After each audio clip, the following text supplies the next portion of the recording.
तर दोन प्रश्न आहेत. एक कर्जमाफी न झाल्यामुळे म्हणजे अंमलबजावणी न झाल्यामुळे नवीन कर्ज शेतकऱ्यांना मिळत नाही आहे सध्या ग्रामीण भागामध्ये. या बाबतीत काय चर्चा झाली किंवा सरकार काय करणार? दुसरा प्रश्न असा आहे, अनेक पेट्रोल डिझेल पंप बंद आहेत सर. मशागतीची पेरणीपूर्वीची जी कामं आहेत ती होत नाहीत. ट्रॅक्टरला डिझेल मिळत नाही, मशीनला पेट्रोल इंधन मिळत नाही. असं आहे की आपण 30 जून पूर्वी कर्जमाफी करतोय, त्याच्यामुळे पुढच्या हंगामाकरता आपले शेतकरी पात्र असणार आहे.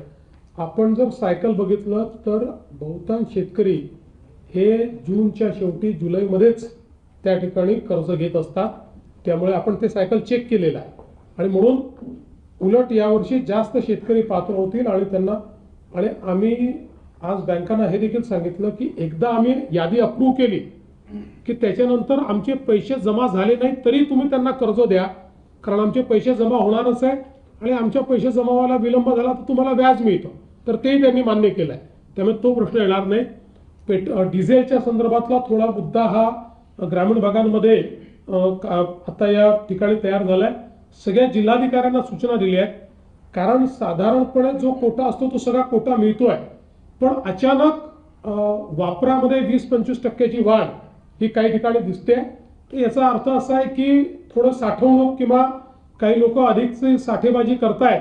तर त्या संदर्भात रेशनिंग तर मी म्हणणार नाही, पण नियोजन हे करण्याचे आदेश आपण दिलेले आहेत.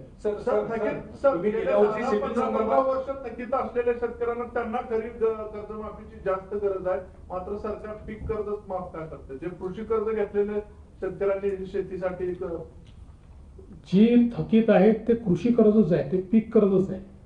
तेच कर्ज आपण माफ करतो. सर, सिबिल संदर्भात गेल्या वर्षी सुद्धा तुम्ही राष्ट्रीयकृत बँकांना सांगितलं होतं, पण त्यांनी सिबिलचे अट लावल्यामुळं कर्ज वितरण झालं नाही आणि हे दरवर्षी त्यांचा रेशो कमीच असतो. तर यावर्षी आता खरोखर त्यांना काय बघा, यावर्षी फार कडक निर्देश दिलेले आहेत. त्यांना सांगितलंय तरी 1-2 नमुने निघतीलच, मला पूर्ण विश्वास आहे. पण त्या नमुन्यांचा बंदोबस्त करू. पीक विमा शेतकऱ्यांना भेटत नाही. गेल्या धाराशिव जिल्ह्यातला पीक विमा आणखी काही जिल्ह्यांमध्ये पीक विम्याच्या संदर्भात प्रश्न निर्माण झालेले आहेत. त्या संदर्भात मुख्य सचिवांना सांगितलेलं आहे की ती बैठक तुम्ही घ्या. ती बैठक घेऊन त्यातल्या ज्या अडचणी आहेत त्या अडचणींच्या संदर्भात मी स्वतः केंद्रीय मंत्र्यांशी देखील चर्चा केलेली आहे. केंद्रीय मंत्री देखील त्याच्यावर बैठक घ्यायला तयार आहे. सरसकट नाही, पण काही जिल्ह्यात हा प्रश्न आहे तो आम्ही सोडवण्याचा प्रयत्न करतो.